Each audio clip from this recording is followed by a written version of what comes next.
You know that feeling, don't you? That moment when someone walks into your life and everything inside you shifts, like the universe itself just rearranged the stars to spell out their name. You thought it was love at first sight, but it wasn't. It was recognition at first sight. Your soul remembered something your mind had forgotten, something ancient, something that made your chest tighten with a longing you couldn't name.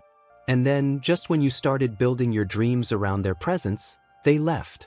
Not gradually, not with explanations that made sense, but suddenly, like a door slamming shut in the middle of a conversation you thought would last forever. Here's what nobody tells you about that kind of pain. It's not just heartbreak. It's not just missing someone who chose to walk away. It's a vibrational rupture that activates memories buried so deep in your cellular structure that your conscious mind doesn't even know they exist. Bruce Lipton's research shows us that our bodies carry inherited emotional patterns, belief systems passed down through generations like invisible DNA, and when someone touches your soul at that frequency, they don't just awaken love. They awaken everything. Every wound your ancestors never healed, every pattern of abandonment that's been quietly running your relationships for years, every fear of not being enough that you thought you'd overcome. The rational mind tries so hard to make sense of it all. It creates stories, builds narratives, searches for logical explanations for why this person could make you feel so much and then disappear like smoke. But what if I told you that your rational mind is trying to solve an equation it was never designed to understand? What if this pain you're carrying isn't a mistake, isn't bad luck, isn't evidence that you're broken or unlovable? What if it's the most precise spiritual activation you've ever experienced? You see, there's a paradox here that most people never grasp. The deeper the emotional pain, the closer you are to a vibrational breakthrough. It's like your soul knew exactly what frequency it needed to hear to wake up from years of sleepwalking through relationships that felt safe but never felt true. Joe Dispenza talks about how our hearts and brains create coherence when we're aligned with our authentic selves, but most of us have been living so far from that alignment that we needed something powerful enough to shatter the illusion. Something that would make us feel so much that we couldn't go back to feeling nothing. The chemistry of attachment, those floods of dopamine and oxytocin that made being with them feel like coming home, that wasn't love playing tricks on you. That was your nervous system recognizing a frequency it had been searching for, not to stay comfortable, but to be completely disrupted. Because sometimes the universe doesn't send people to love you gently. Sometimes it sends people to break you open so wide that you have no choice but to discover who you really are underneath all the stories you've been telling yourself about what love should look like.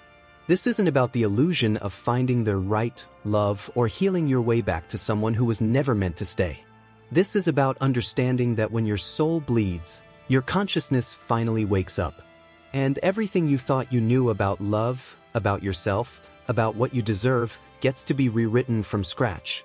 When Bruce Lipton first discovered that our genes respond to environmental signals rather than controlling our destiny, he uncovered something revolutionary about human suffering. Your heartbreak isn't just an emotional experience. It's a biological awakening that activates dormant patterns stored in your cellular memory for generations. That person who walked into your life and turned everything upside down wasn't random. They carried a specific vibrational frequency that your nervous system recognized as familiar, not because you'd met them before, but because their energy signature matched unresolved emotional codes running in your family lineage. Think about it. Why do certain people trigger reactions in you that feel completely disproportionate to what's actually happening? Why does their silence feel like abandonment even when you barely know them? Because they're not just individuals. They're walking activators of your deepest unconscious programming. Every time your chest tightens when they don't text back, every time you find yourself creating stories about what they might be thinking, you're not just missing them. You're feeling the echo of every person in your bloodline who ever feared being left behind. The moment they appeared in your life, your subconscious mind started running programs it learned before you were even born. Programs about worthiness, about safety, about what it means to be chosen or abandoned. These aren't your thoughts. They're inherited belief systems that have been quietly shaping your relationships for years, waiting for the right person to come along and make them impossible to ignore. Here's where most people get lost in the maze of their own pain. They feel the emptiness where that person used to be, and their first instinct is to fill it. with someone new, with distractions, with desperate attempts to get the person back. But what if I told you that trying to heal absence with external presence is like trying to cure thirst by staring at a photograph of water? The void you're feeling isn't actually about them being gone. It's about parts of yourself that were already missing long before they arrived. That ancestral emptiness, that feeling of being fundamentally incomplete, didn't start with this relationship. It's been there, quietly running in the background of your life, making you seek completion in other people's eyes, other people's approval, other people's presence. When they left, they didn't create the void. They revealed it. They showed you the shape of the hunger you've been carrying, the specific ways you've been looking outside yourself for something that was never out there to begin with. This is why no amount of external validation, no new relationship, no perfect explanation or closure from them will ever fill that space. Because the space isn't about them. It's about you learning to sit with your own company without needing someone else's energy to feel whole. It's about discovering that the love you were seeking in their eyes was always available in the relationship you have with yourself, but you've been too afraid to look there because it requires you to stop running from your own depths. Your brain is literally rebuilding itself right now. Every moment you spend processing this loss, every tear you cry, every sleepless night you endure, your neural pathways are being rewired. This isn't just metaphorical healing. This is measurable, physical transformation happening inside your head. The pain you're feeling is raw energy, the kind of pure, unfiltered emotional current that has the power to reconstruct your entire relationship with love if you let it. But here's what most people don't understand about neuroplasticity. Your brain will only rewire in the direction of your attention. If you spend your days replaying what went wrong, imagining different scenarios, creating stories about why they left, you're literally building new neural highways that lead back to the same patterns of thinking that created your pain in the first place. The tears, the heartbreak, the feeling of being shattered open, none of it has transformative power unless you consciously direct that energy toward reconstruction rather than repetition. This is why some people emerge from heartbreak completely transformed while others stay trapped in the same patterns for years. It's not about how much you love them or how deeply they hurt you. It's about whether you use the raw emotional energy of loss to build new neural pathways or to strengthen the old ones. Right now, in this moment of maximum vulnerability, your brain is more flexible than it's been in years. The question is, what are you building with this flexibility? There's a dangerous trap waiting for anyone who starts to understand that connections can be spiritual, that some people come into our lives to teach us something profound. It's the trap of turning attachment into a sacred mission, of convincing yourself that your inability to let go is actually spiritual dedication, that your obsession with this person is really about fulfilling some cosmic purpose together. This is where a lot of spiritually minded people get stuck, because they dress up their emotional dependency in the language of soul missions and divine timing. Let me be clear. If you're constantly thinking about them, if you're looking for signs that you're meant to be together, if you're using spiritual concepts to justify waiting for them or trying to get them back, you're not operating from spiritual love. You're operating from attachment, and attachment always comes from fear. Fear of being alone, fear of not being special enough, fear that if this person isn't your destiny, then maybe you don't have one at all. True spiritual love doesn't need the other person to participate. It doesn't require their presence, their acknowledgement, or their cooperation. It's a frequency you emit because it's who you are, not because of who they are or what they give back to you. When you catch yourself creating elaborate spiritual narratives about why you can't move on, pause and ask yourself honestly, am I avoiding the work of learning to love myself by making this about a cosmic mission with another person? Your heart has its own electromagnetic field, and that field broadcasts your internal state to the world around you 24 hours a day. Joe Dispenza's research shows us that this field extends several feet beyond your physical body, which means everywhere you go, you're literally advertising your emotional frequency to everyone you meet. If you're carrying the frequency of abandonment, of not being enough, of needing external validation to feel worthy, guess what kind of people and situations you're going to magnetize? This is the cruel irony of emotional neediness. The more desperately you need someone to stay, to choose you, to prove your worth, the more likely you are to attract people who are unavailable, uncertain, or incapable of giving you what you're seeking. Not because the universe is punishing you, but because your electromagnetic field is calling out for experiences that match your internal frequency. If you feel abandoned inside, you'll keep creating abandonment outside until you change what you're broadcasting. The person who just left you wasn't the cause of your pain. They were the mirror reflecting back the frequency you've been emitting, probably for years. Every time you felt anxious about where you stood with them, every time you analyzed their words for hidden meanings, every time you tried to be different to keep them interested, you were confirming to the universe that you believe love is something you have to earn rather than something you naturally are.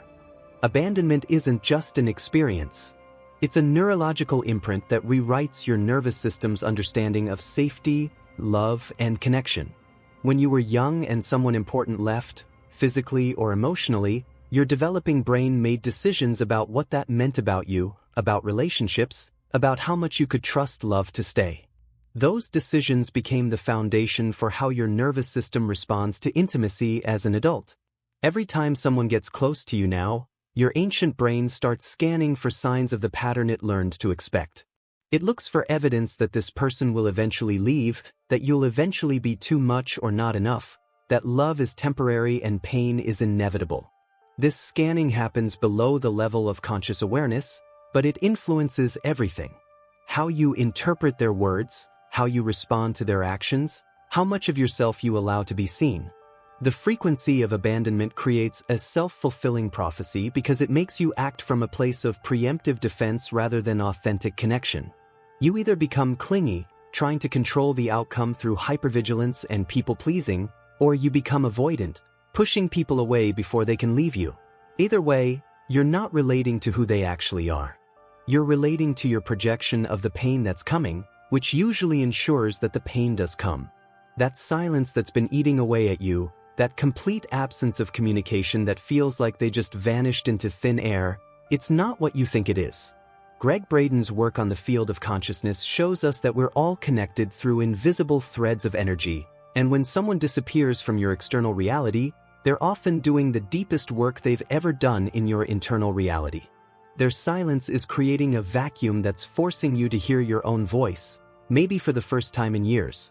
When they were present, when you could text them or see them or get their attention, you were constantly looking outside yourself for confirmation, validation, direction. Now that they're gone, all of that energy has nowhere to go except inward.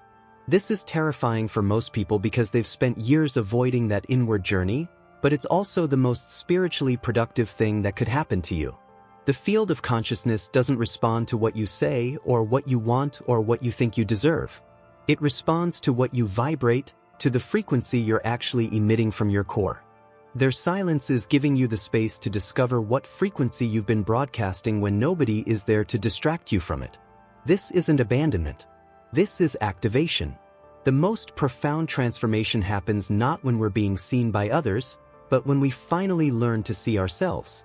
The concept of the soulmate has become one of the most damaging myths in modern spirituality because it teaches you to look for completion outside yourself and to believe that true love means finding someone who makes you whole.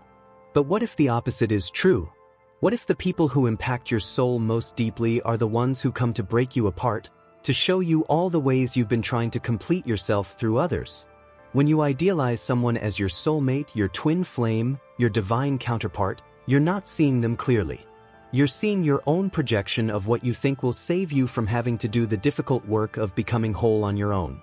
This idealization creates an impossible standard that no human being could ever meet, because they're not just being asked to love you. They're being asked to be your salvation. The weight of spiritual idealization is crushing, both for you and for them.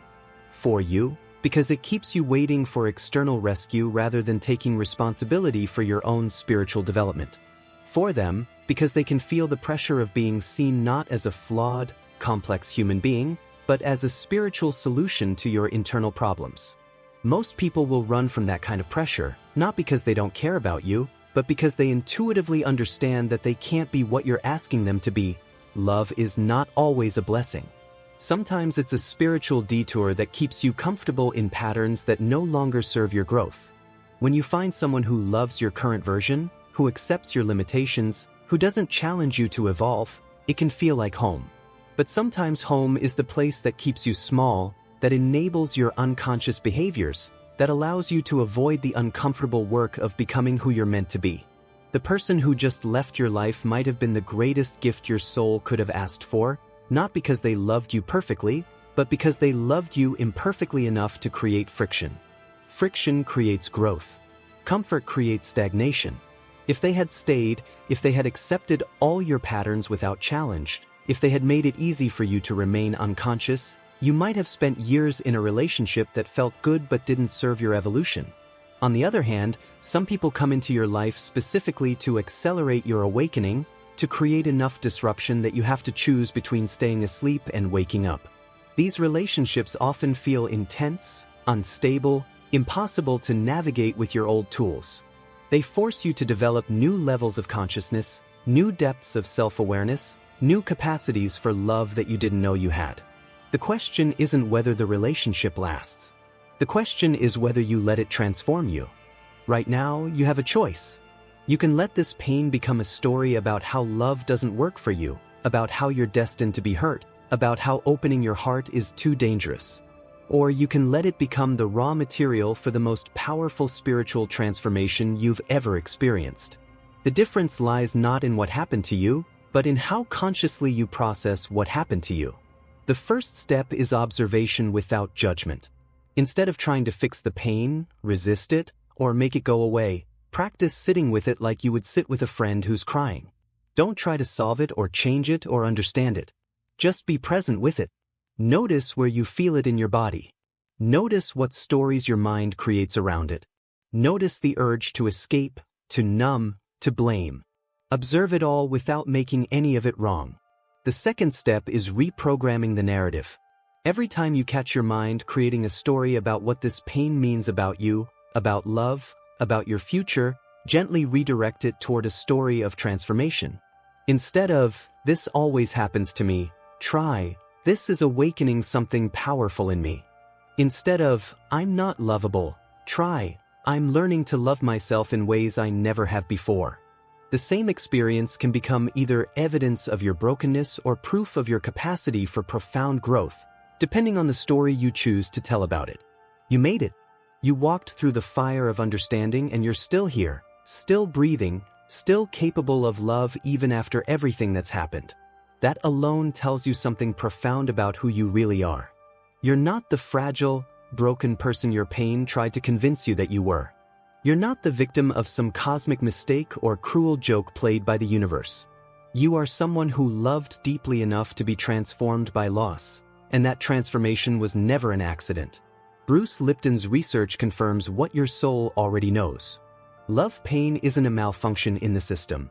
It's a frequency of awakening that's been programmed into your vibrational field since the moment you decided to incarnate as a human being.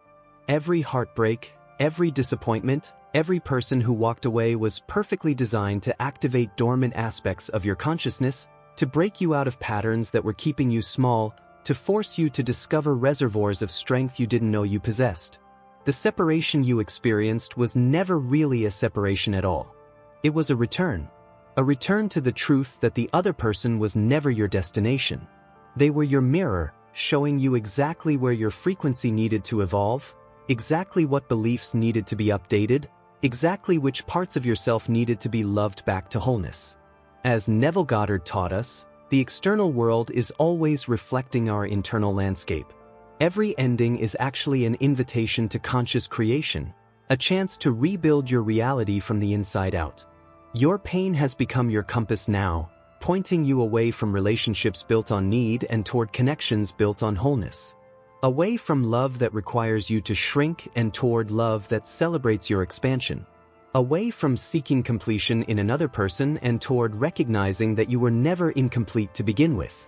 The person you've become through this experience, the depth you've discovered, the capacity for feeling and healing and growing that's been awakened in you, this was always the real gift. Now comes the most important part, the invitation to silence. Not the silence of emptiness, but the silence of fullness. The kind of inner quiet where your soul stops asking for external proof of its worth and starts radiating its inherent value. This is where real transformation lives. Not in finding someone new, not in getting the old person back, but in that sacred space where you finally come home to yourself. If this message found you exactly when you needed to hear it, if these words landed in the broken places and helped them remember they were actually breaking open, not breaking down, let us know you're here. Hit that like button as a quiet promise to yourself that you're choosing healing over hurting, growth over stagnation, transformation over staying stuck in the story of what went wrong. Share this with someone who's still carrying the weight of a love that ended, someone who needs to know that their pain has purpose, that their heartbreak is actually their breakthrough waiting to unfold.